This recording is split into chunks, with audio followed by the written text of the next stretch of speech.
When I first sit down with a patient, the very first thing that I ask is, so tell me your story of why you're here. We cannot just look at someone who needs to release 20 pounds and assume, okay, so you got to release 20, or you got to release 50, or you got to release 60.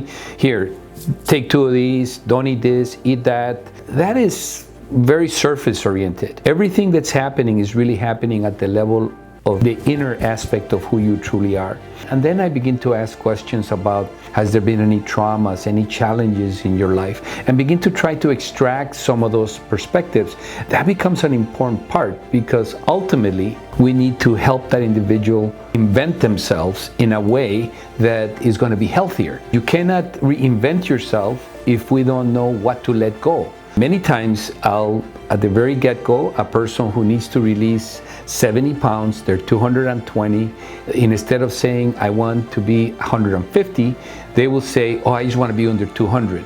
And that in itself is an example of someone that's already setting a limit in terms of what they're going to achieve before they even get started. That in itself begins to give me a perspective for that individual. Of course, there's a nutritional plan, there's objective things that we're going to be doing, but the important thing is to start walking with that patient to begin to visualize what their new life could look like.